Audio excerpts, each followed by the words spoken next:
अगर दिल में जोश और जुनून हो तो नामुमकिन कुछ भी नहीं, इसे सच साबित कर दिखाया है। घाटशिला के गोपालपुर स्थित इरवाइन एडवेंटिस्ट स्कूल के युवा प्राचार्य जॉर्ज रंजीत हेम्ब्रम ने अपने बुलंद हौसले के दम पर घाटशिला से अपने बाइक और कार से 2.25 लाख किलोमीटर की यात्रा की है। वह अभी तक आधे दर्जन से ज्यादा राज्यों में घूम कर आ चुके हैं। उन्होंने 25,000 किलोमीटर की यात्रा अपने 2 व्हीलर से और 2 लाख किलोमीटर की यात्रा अपने कार से की है। राइडिंग को अपने जीवन का एक अनमोल हिस्सा बना चुके जॉर्ज रंजीत हेम्ब्रम से झारखंड उदय न्यूज के संपादक रवि प्रकाश सिंह ने बातें की। आइए सुनते हैं इस होनहार राइडर, गिटारिस्ट और एक प्राचार्य की कहानी, उन्हीं की जुबानी।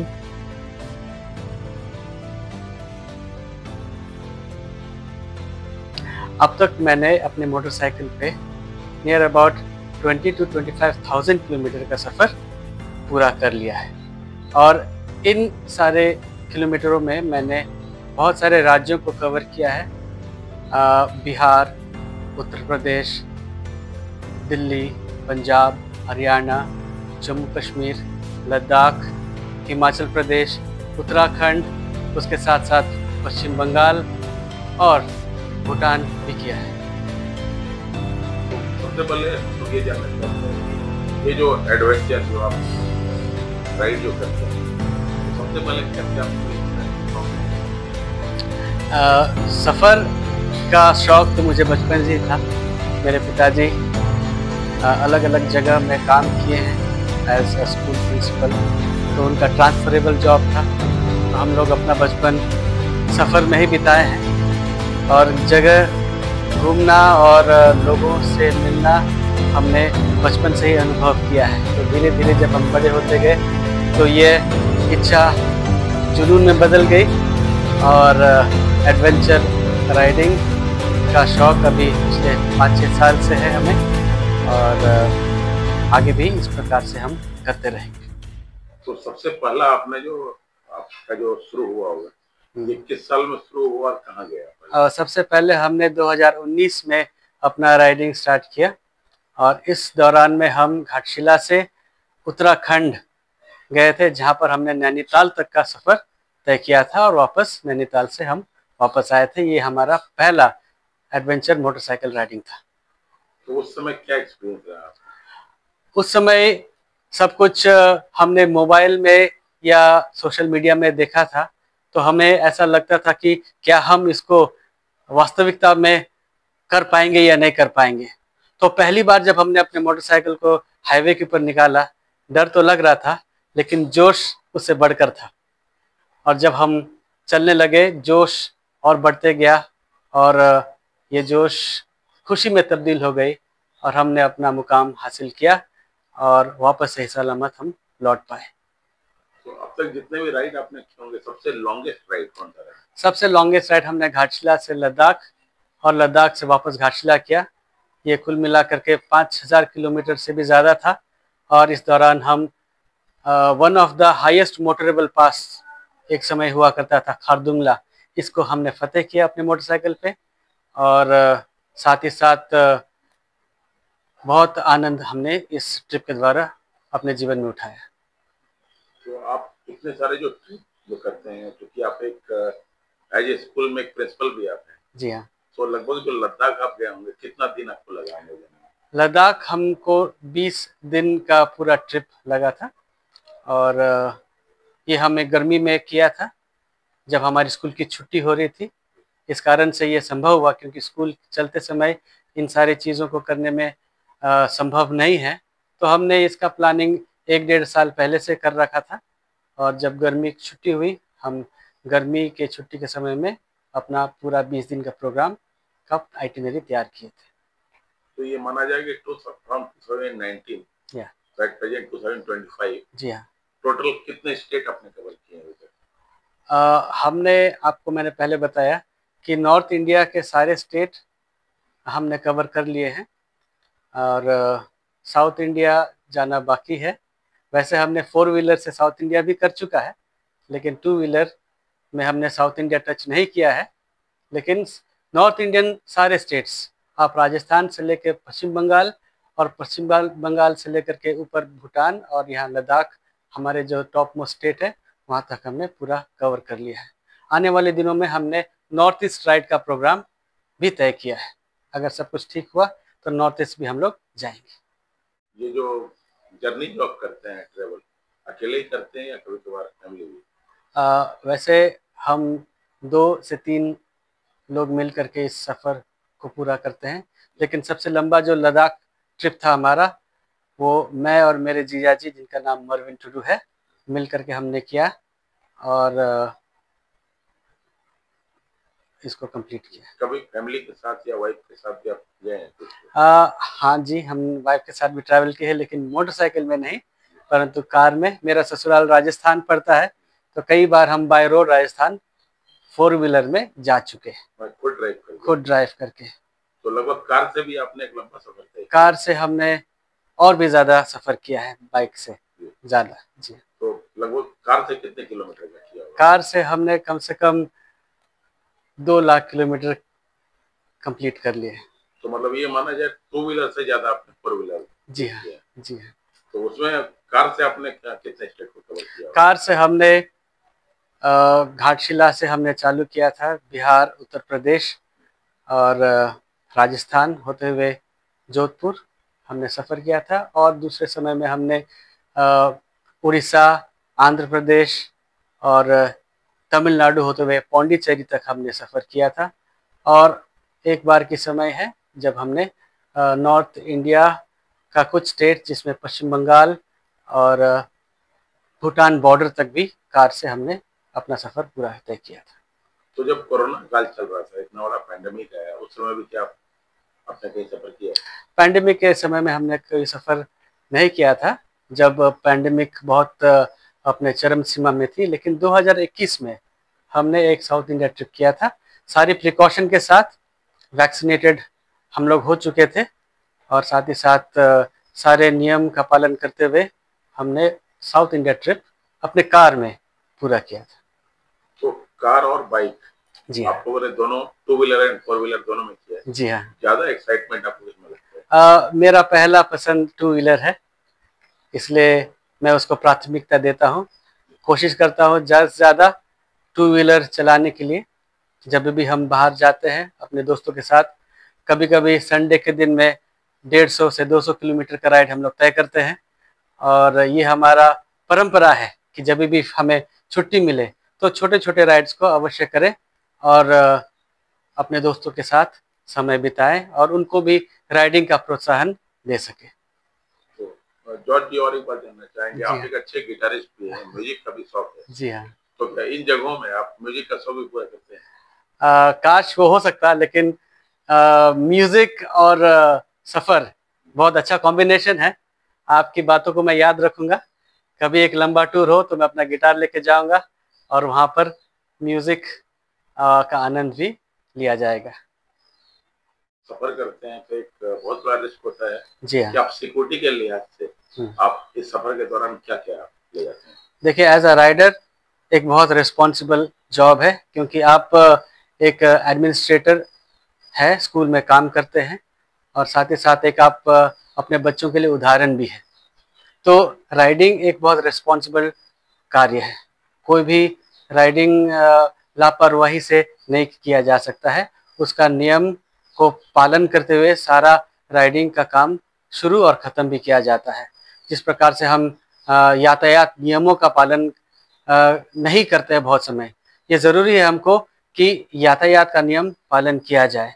साथ ही साथ हम जब अपने राइडिंग में भाग लेते हैं, लंबा सफ़र जब करते हैं, तो हमारा राइडिंग गियर होता है, राइडिंग बूट से लेकर के हेलमेट तक हम पूरी तरह सुरक्षित रहते हैं। और हम अपने प्रियजनों से भी जुड़े रहते हैं एक ऐप के द्वारा, जिससे वो पता करते हैं कि हम किस जगह पे है और हम भी पता कर पाते हैं कि हमारे घर वाले भी सुरक्षित है। तो इस प्रकार से सॉफ्टवेयर का इस्तेमाल करने के साथ साथ, अपना राइडिंग गियर का इस्तेमाल करने के साथ साथ, ट्रैफिक नियमों का पालन करते हुए हम लोग अपना पूरा सफ़रनामा का शुरू करते हैं और ख़त्म भी करते हैं। ऑफ कोर्स एडवेंचर एक ज़िंदगी का हिस्सा होना चाहिए, क्योंकि हम लोग सुबह से लेकर शाम तक मेहनत करते हैं और मेहनत में कहीं ना कहीं अपने ज़िंदगी को खुल के जीना भूल जाते हैं। तो स्ट्रेस का लेवल बहुत हाई है और समय भी हम लोग बिताते हैं और किस प्रकार से बीत जाता है हमें पता नहीं चलता है। तो हमें हर साल हर एक व्यक्ति को प्लान करना चाहिए कि अपने लिए भी कुछ समय निकाला जाए। साथ ही साथ जिम्मेदारी के साथ जो भी अपना प्रोग्राम हो वो करें, ताकि आप जिस क्षेत्र में काम कर रहे हैं उस क्षेत्र में आपके पीछे आपके स्कूल के बच्चे हैं, वे लोग आपको देख करके प्रोत्साहित हो कि किस प्रकार से जिम्मेदारी से स्कूल में सिर्फ नहीं परंतु स्कूल के बाहर भी काम किया जा सकता है।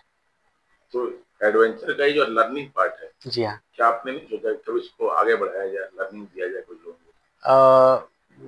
जो लोग मेरे साथ जुड़ना चाहते हैं उनका स्वागत है।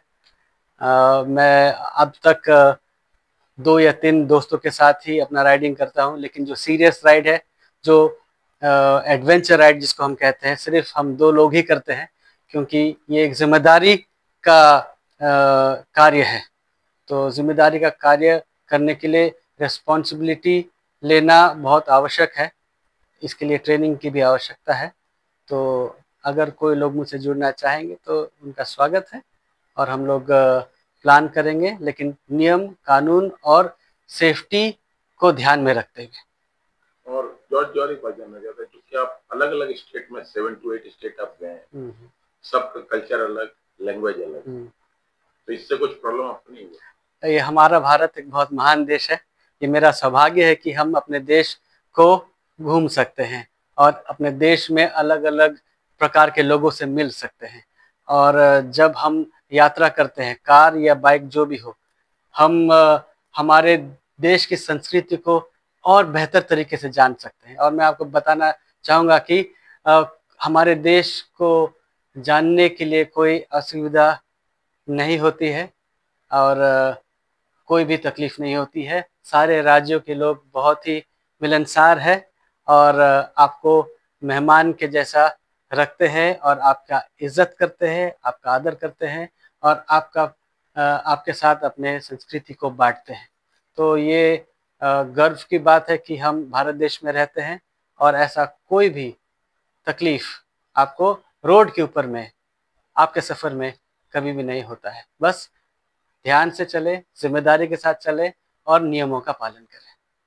आप लोग जब यहाँ से निकलते हैं राइड के लिए, क्योंकि आपने कहा कि मिनिमम 10 डेज 20 डेज भी लग जाता है, तो कहीं स्टे भी आप लोग करते हैं नाइट? जी हाँ, हम लोग रात को अपना वाहन को नहीं चलाते हैं, रात में हम लोग रुकते हैं, क्योंकि रात में तकलीफ हो सकती है, लाइटिंग का प्रॉब्लम हो सकता है या रास्ता में कोई घटना घट सकता है। तो रात का मैं चाहूँगा कि रिस्क नहीं लेना चाहिए। रात के समय में कहीं सुरक्षित स्थान में या कोई होटल में या किसी जान पहचान के घर में आप रुक सकते हैं। दिन का राइड करें, रात का रिस्क नहीं लेना चाहिए।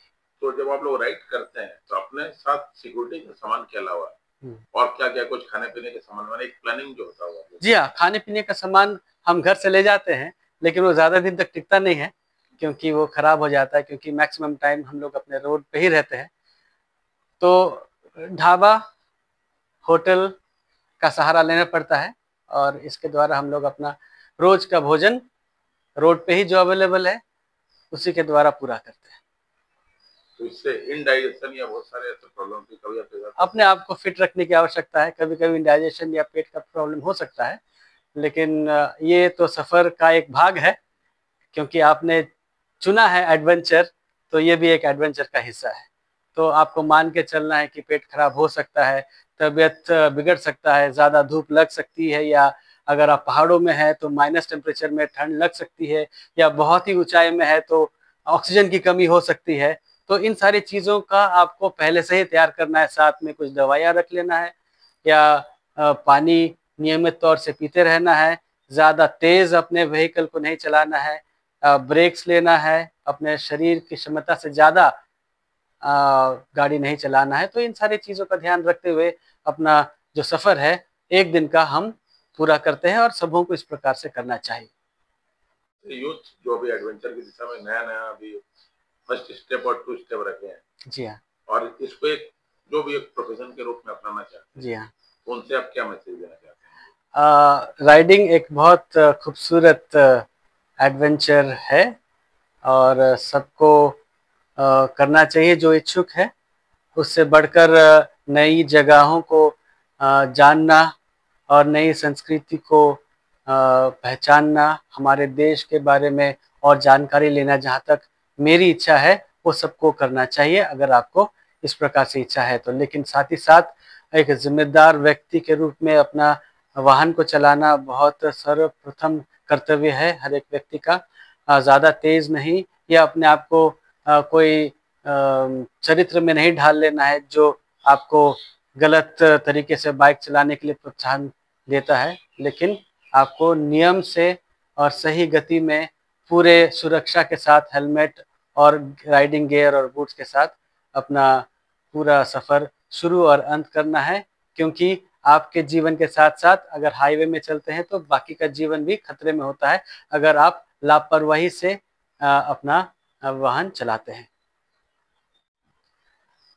पूरे घाटशिला वासियों के लिए मेरे तरफ से एक ये संदेश होगा कि जब भी आप अपने वाहन से घर से बाहर निकले, चाहे वो 2 व्हीलर हो या 4 व्हीलर हो, कृपया करके अपना हेलमेट को पहनना ना भूलें। साथ ही साथ अगर आप अपने 4 चक्के वाहन में जा रहे हैं तो अपना सीट बेल्ट आपका और आपके पैसेंजरों का हमेशा लगाए रखना एक जिम्मेदारी के साथ करना चाहिए, क्योंकि आपकी सुरक्षा के साथ साथ बाकियों का सुरक्षा भी अहम है। तो कृपया इन सारी चीज़ों का ध्यान रखते हुए कभी भी आप घर से निकले तो सुरक्षित रहें और बाकी को भी सुरक्षित रखने में मदद करें। धन्यवाद। करना चाहेंगे क्योंकि आपने अलग अलग स्टेट में अलग अलग जगह विजिट आप किए हैं, तो एक बार हमारे दर्शक ये जानना चाहते हैं कि आपने अभी कहा कि आप मतलब बड़े बड़े जगहों पर गए, लद्दाख भी आप गए, तो टोटल कंप्लीट आप बताइए कि अभी तक आप कहाँ कहाँ गए। जैसे कि मैंने आपको पहले बताया, लद्दाख के अलावा हमने भूटान का भी सफ़र किया है और उसके अलावा हम राजस्थान को भी अच्छी तरीके से एक्सप्लोर किया है। साथ ही साथ हमने साउथ इंडिया में चेन्नई और पौंडीचेरी का भी भ्रमण किया है। साथ साथ उत्तर प्रदेश के खूबसूरत स्थानों का भी हमें सौभाग्य हुआ जाने के लिए, जिसमें लखनऊ, आगरा और फतेहपुर सीकरी, और साथ ही साथ हमने उत्तराखंड के नैनीताल के खूबसूरत वादियों में भी अपना समय बिताया है।